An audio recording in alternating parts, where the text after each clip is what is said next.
of the week. Check the mic and make sure it sound right, boys. This week's game of the week is none other than Diablo IV, and I think it's safe to say that this game has pretty much just taken over the world of gaming. And I've really been enjoying the time that I've had with this game, but I feel like we're getting ahead of ourselves here because before we even jump into the game, we probably should say thank you to our friends over at Blizzard who were kind enough to give us a copy of this game. And I gotta level with you. You know, I played my fair share of like Diablo 3, and for one reason or the other, I just like stopped playing it. But Diablo 4, like simply put, is just the chef's kiss, like, of this genre. Like whether it's the gameplay, the visuals, the sound, or just the overall design of the game, Diablo 4 is awesome. And you know, I was talking with my buddies about this over the weekend, and I was like, outside of Tears of the Kingdom, it's kind of like a breath of fresh air that we finally have a game that has launched without major hiccups. Like, yes, you had Tears of the Kingdom, and now you've got Diablo 4. So hopefully this will start like a domino effect of just good game after good game after good game after good game, leading us to Starfield, which hopefully is a fantastic game. But also, shout out to the team over at Blizzard, because if there was any studio that needed a W right now, it is definitely them, and they knocked Diablo 4 out of the park, so mazel tov to all of you guys. Now, diving into the basics, if you've never played a Diablo game before, essentially the game is a top-down dungeon crawler where you select your character based on class, fulfill various quests, and of course, destroy demons. And look, that is a massive overstatement for like how complicated the game is, but let's just kind of like break that down. So as far as classes go, Diablo 4 has barbarians, sorcerers, druids, rogues, and necromancers. Barbarians are these powerful warriors who use brute force to subdue their enemies. Barbarians are also able to swap between an array of powerful weapons during combat. Think Kratos in God of War. Like, I think that is the perfect definition of like the play style you get here. Necromancers, on the other hand, are the custodians of the balance between life and death. They can raise powerful undead armies to fight for them, while also wielding the powerful magics of bone, shadow, and blood. The sorcerer is a master of all the elements and can cast spells using cold, fire, and lightning to damage and subdue their enemies. The rogue is like this resourceful class. You know, they're quick and they're able to fight their enemies up close, but also from afar using their bow and arrow. And finally, you have the druid, who has the ability to harness the power of nature and shapeshift into a werewolf or a werebear. Now, it's important to know that each one of these classes are going to have their own unique style and feel, but they also have their own skill tree. And as you progress and you level up your character, you can upgrade your character's skill to ensure that like your build of a necromancer fits your unique playstyle. And chances are it's probably rare that like your friends would have the exact same build as you unless like it's super overpowered. And during my time with Diablo 4, I primarily played as a druid, and then I also played as a rogue. The druid was fun. They're definitely the slower moving of the two, especially when compared to the rogue. And I felt like I took way more damage than I did with the rogue. That being said,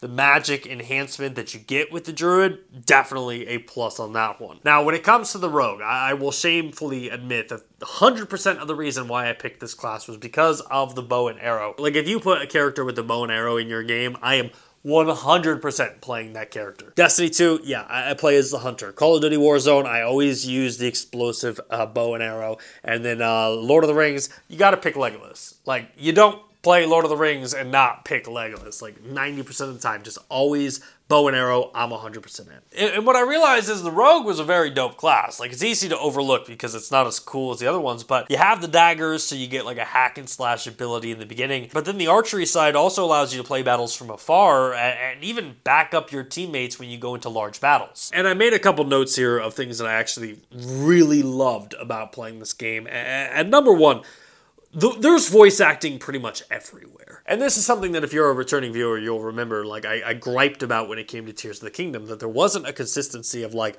who has voice acting and who doesn't. Even some characters had voice acting sometimes, and some characters didn't have it at all. When it comes to Diablo 4, It legit felt like every freaking character in this game that I wanted to talk to had voice acting. And we're not just talking about like cinematic cutscenes. When your character is advancing the story and talking with the quest bringer, all parties involved pretty much have a voice actor. And that, for me, is a huge W. Now, another W that I want to talk about is definitely the load times. In the time I had playing Diablo IV, I think I encountered like 2 or 3 load screens. But what amazed me was like when you enter dungeons, caves, like buildings, or even full-on cities, there's not really load screens. Like, it just continues to progress, which is really impressive for a game of this size. Another thing that I absolutely just fell in love with while playing this game was the set design. Like, each map seemed like it was so painstakingly planned out, and I legit was just falling in love with every single map that I saw in this game. In fact, I don't even know if this was the plan of the studio, but I played this game and I was like, man,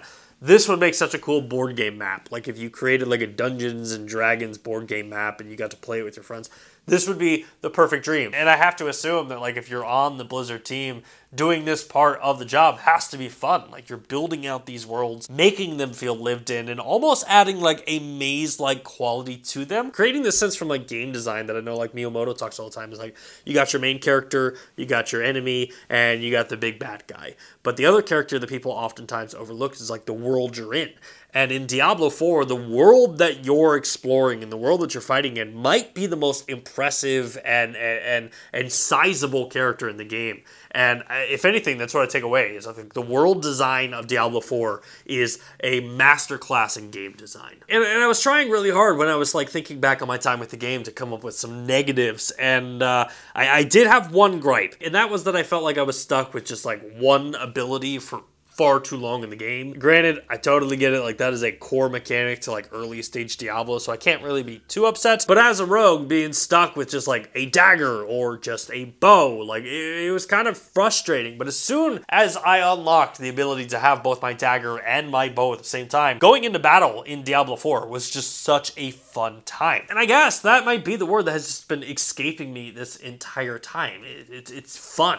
Diablo 4 is just a fun game, you know, with its impressive level design, the awesome story, the fantastic gameplay mechanics, and really being able to build your class out to define who you are as a gamer. I mean, you take things like that and you bundle them all together and you put them inside this game, and it's such a fun experience. And for that reason, that is why Diablo 4 is this week's Game of the Week.